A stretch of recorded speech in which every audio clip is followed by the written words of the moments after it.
Hello दोस्तों, कैसे हैं आप सभी लोग। तो क्लास को हम कंटिन्यू करते हुए, और क्लासेस आपको कैसी लग रही हैं कमेंट सेक्शन में ज़रूर बताएं। और कल की एक गलती जो मैं सुधारना चाहूँगा, कल सीडीपी की क्लास में मैंने एक थॉर्नडाइक की जो मैं बुद्धि के सिद्धांत पढ़ा रहा था, जिसमें मैंने अमूर्त बुद्धि में एक एग्जाम्पल दिया था। न्यूटन की जगह मैंने आइंस्टीन का इस्तेमाल कर दिया था, तो वो गलत हो गया है। एक बच्चे ने मुझे बताया भी था, ठीक है, तो उसके लिए थैंक्स।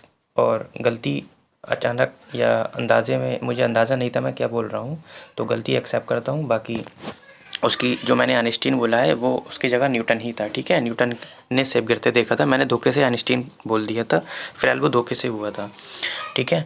आप लोग उसे ठीक कर लेंगे। बाकी क्लास को शुरू करते हैं। आज का आपका टॉपिक है गणित शिक्षण को प्रभावित करने वाले कारक। तो गणित शिक्षण को कौन कौन प्रभावित करता है। देखो, विषय वस्तु यानी कि कंटेंट, या हम टॉपिक भी कह सकते हैं। एक शिक्षक भी क्या करता है, गणित शिक्षण को प्रभावित करता है। कहता है, पहला वाला पॉइंट है आपका विषय वस्तु संबंधी कारक, यानी कि factor related to content. Content यानी कि हम टॉपिक भी कहते हैं, कह सकते हैं कि विषय वस्तु भी प्रभावित करता है गणित शिक्षण को। कैसे करता है, देखो, जैसे कि आप सीटेट की तैयारी कर रहे हैं या किसी भी एग्ज़ाम की तैयारी कर रहे हैं, तो उसका एक सिलेबस निर्धारित, यानी कि एक विषय वस्तु तैयार कर दी जाती है कि आपके सिलेबस में एलसीएम, एचसीएफ आएगा, संख्या पद्धति आएगी, ये सब चीज़ें आएंगी। तो ये क्या करता है, टीचर अपने विचार के माध्यम से आप तक पहुँचाता है, ठीक है। तो ये सब होता है। दूसरा, बाकी मैंने लिख दिया है, एक बार देख लेते हैं। जैसे मैंने इसमें लिखा है कि विषय वस्तु ही वे माध्यम है जिसके आधार पर अध्यापक अपने विचार क्या करता है, आप तक या बच्चों तक क्या कर सकता है, पहुंचा सकता है। अतः विषय वस्तु कैसी होना चाहिए, विषय वस्तु क्रिया प्रधान होना चाहिए, यानी कि क्रिया केंद्रित होना चाहिए, एक्टिविटी सेंटर्ड होना चाहिए, ठीक है। यानी आप किसी बच्चे को कुछ सिखा रहे हैं या जो उसका सिलेबस है उसमें से कोई भी आपने टॉपिक उठाया है, तो वह कैसा होना चाहिए बेटा, क्रिया प्रधान होना चाहिए, यानी कि बच्चा एक्टिविटी के द्वारा सीख सके, यानी कि क्रिया केंद्रित होना चाहिए।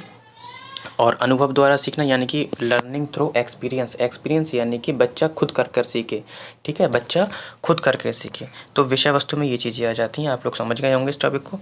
आगे बढ़ते हैं। दूसरा वाला पॉइंट इसका, दूसरा पॉइंट है अध्यापक संबंधी कारक, जिसे हम फैक्टर रिलेटेड टू टीचर कहते हैं। अध्यापक भी प्रभावित करता है। जैसे कि मैंने कहा अभी पीछे, मैंने आपको बताया कि जो टॉपिक होता है, अगर अध्यापक नहीं होगा तो आप तक वो टॉपिक नहीं पहुंच पाएगा, पहुंचेगा तो, लेकिन आप लोग किताब की भाषा क्या है समझ नहीं पाएंगे। तो टीचर क्या करता है, एक कारक के रूप में काम करता है, उस टॉपिक को सरल बनाकर आप तक अपने विचार पेश करता है।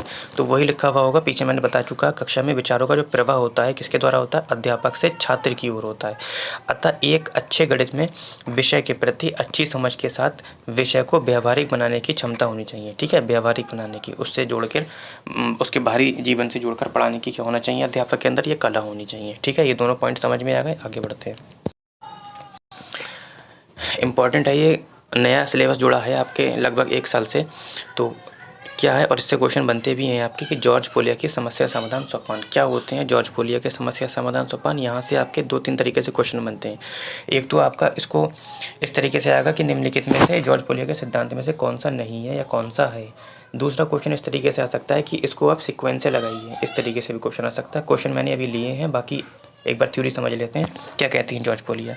एक मशहूर गणितज्ञ और शिक्षाविद भी थी जिनका नाम जॉर्ज पोलिया था। उन्होंने अपनी पुस्तक, तो पुस्तक भी पूछ सकता है, हाउ टू सॉल्व इट, ठीक है, जो कि कब 1945 ईस्वी में प्रकाशित हुई थी, में समस्या समाधान के प्रमुख 4 चरणों में विचारों को व्यक्त किया गया है। क्या क्या है वो, आपका समस्या को समझें, एक योजना बनाएं, योजना को क्रियान्वित करें, सत्यता का परीक्षण दें या जांच करें। तो एक बार समझ लेते हैं, बाकी इसके अंदर के जो डिटेल पॉइंट है वो मैंने आगे मेंशन कर दिए हैं। समस्या को समझें, सपोज करो कि यदि मैंने कोई सम या कोई क्वेश्चन कराया है ज्यामिति का, या ऐसे समझ लीजिए मैंने एक आयत का क्वेश्चन कराया है कि एक आयत की लंबाई 10 मीटर है, उसका क्षेत्रफल 50 मीटर है, तो उसका चौड़ाई बताइए, ठीक है। ये क्वेश्चन आपका लिखा हुआ है किसी भी चीज़ पर, या कॉपी किताब पर कहीं भी लिखा हुआ है।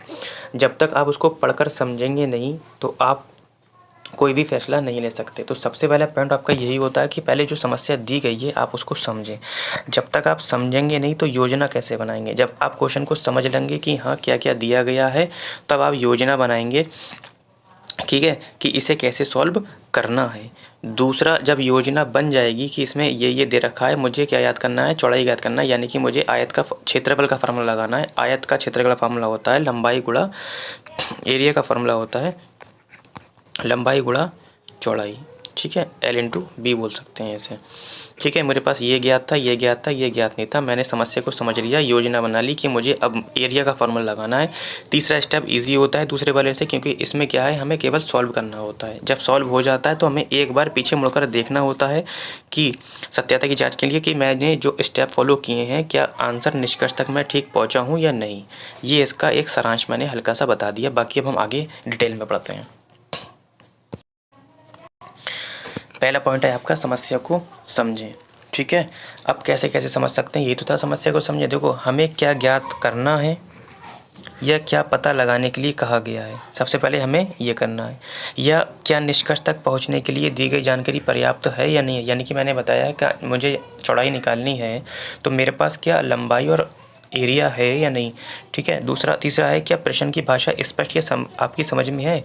भाई जब आप प्रश्न को ही नहीं समझेंगे तो आप समस्या को समझेंगे कैसे। समझना भी ज़रूरी है ना, स्पष्ट होना चाहिए। क्या आप प्रश्न की भाषा को अपनी भाषा में प्रस्तुत कर सकते हैं। जब आप समझ लेंगे तभी तो आप उस समस्या को अपनी भाषा में क्या कर सकते हैं, प्रस्तुत कर सकते हैं ना। तो ये तीनों पॉइंट इससे पहले भी मैं बता चुका हूँ अभी, और ये डिटेल में मैंने लिख दी है। दूसरा पॉइंट है योजना बनाना। अब जब आप समस्या को समझ जाएंगे तभी आप योजना बनाएंगे। यानी कि पहले आप क्या करेंगे, अनुमान लगाएंगे या अपने तर्क शक्ति का क्या करेंगे बेटा, प्रयोग करेंगे। तर्क शक्ति का प्रयोग करने के बाद आप एक सारणी बनाएंगे, यानी कि जानकारी को इकट्ठा करेंगे। ज़रूरी नहीं है कि सारणी बनाए, ये एक समझाने के तौर पर लिखा गया है। यानी कि आप जानकारी को क्या करेंगे, इकट्ठा करेंगे कि क्या क्या दिया गया है। यदि संभव हो तो चित्र बनाएंगे। ज़रूरी नहीं है हर प्रश्न में हम चित्र बनाएं या पैटर्न की तलाश करें। जैसे कि मैं एग्जांपल के तौर पर बता सकता हूँ कि बेटा ये कितनी तीली से बना हुआ है। पहला स्टेप है ये 3 तीली से बना हुआ है। दूसरे स्टेप में कितनी तीली हैं,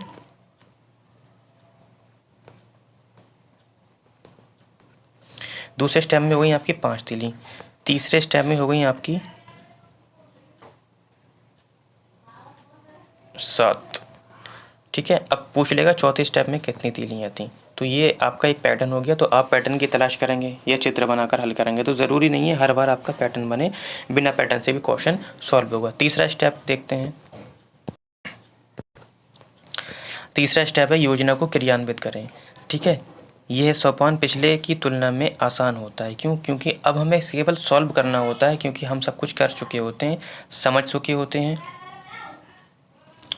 होते हैं और क्या कर चुके होते हैं, ढूंढ चुके होते हैं कि हमें क्या क्या मिल गया है, क्या क्या ज्ञात करना है। तो आसान होता है क्योंकि अब हमें बनाए गए योजना को पलटकर प्रतिबिंब करना होता है। यानी कि इस चरण में धैर्य और अनुशासन से काम करना होता है। ठीक है, नेक्स्ट पॉइंट जो कि लास्ट है आपका। अब तीसरे स्टेप में आपका सवाल क्या है, कंप्लीट हो चुका है। अब आप क्या करेंगे, सत्यता का परीक्षण यानी कि जांच करेंगे। यानी कि इस सोपान में हमें एक बार पीछे मुड़कर देखना होता है, अर्थात हम ये जानने का प्रयास करते हैं कि पिछले कार्य को सटीकता से किया गया है या नहीं किया गया। तो ये जॉर्ज पुलिया के 4 आपके क्या थे, सोपान थे। अब इसके क्वेश्चन देख लेते हैं कि किस तरीके से आते हैं। ठीक है, पहला क्वेश्चन है कि जॉर्ज पुलिया के अनुसार समस्या समाधान के 4 चरण हैं। बिल्कुल 4 चरण हैं। ये चरण नीचे एक यादृच्छिक क्रम में सूचीबद्ध हैं। तो इन सबको क्या करना है ये अलग अलग दे रखे हैं, इनको हमें सूची से लगाना है। ठीक है, तो सबसे पहले हमारा क्या था, देखो सबसे पहले हमारा क्या था, समस्या को समझना था, यही तो था। तो पहले आप समस्या को समझेंगे, तो यानी कि समस्या को समझेंगे पहले हम, तीसरा पॉइंट आएगा हमारा। समस्या को समझने के बाद क्या था, योजना तैयार करना थी। तो हमारा पहला पॉइंट आएगा आपका। योजना जब आपने तैयार कर ली थी तो हमने क्रियान्वित के बारे में बताया था, यानी कि योजना को हम अंजाम देने के लिए, यानी कि अब दूसरा पॉइंट आएगा। उसके बाद हम क्या करेंगे, पुनः जांच करेंगे, चौथा पॉइंट आएगा। तो यानी कि 3 1 2 4 3 1 2 4 ऑप्शन नंबर सी हो जाएगा। तो एक इस तरीके से क्वेश्चन आपका पूछ सकता है। ठीक, आगे देखते हैं। एक क्वेश्चन ये है आपका कि एक समस्या समाधान हेतु 4 चरणों की एक प्रक्रिया दी गई है। निम्न में से कौन सा चरण पोलिया के समस्या समाधान के चरणों में से नहीं है। तो जब नहीं है आप तभी पहचान पाएंगे जब आपको चारों चरण क्या होंगे, याद होंगे। पहला पॉइंट आपका था समस्या को समझना, यानी कि ये वाला तो आपका पॉइंट है। समस्या को समझने के बाद क्या था आपका, देखो योजना का क्रियान्वयन करना, ये भी था आपका। पुनः जांचना, ये भी था। योजना को सुधारना, बेटा ये वाला पॉइंट नहीं था, इसलिए उत्तर हमारा यही हो जाएगा। समझने के बाद क्या था बेटा, योजना बनाना था, है ना। तो योजना को सुधारना नहीं था, ऑप्शन नंबर बी हो जाएगा। ठीक है, आगे देखते हैं। ठीक, आपका ये वाला टॉपिक खत्म हो चुका है। समस्या समाधान विधि हम क्या करेंगे, नेक्स्ट क्लास में करेंगे। ठीक है, नेक्स्ट क्लास में करेंगे। बाकी आपको क्लास कैसी लगी कमेंट सेक्शन में ज़रूर बताएं। बाकी क्लास को शेयर कर दीजिए आप लोग।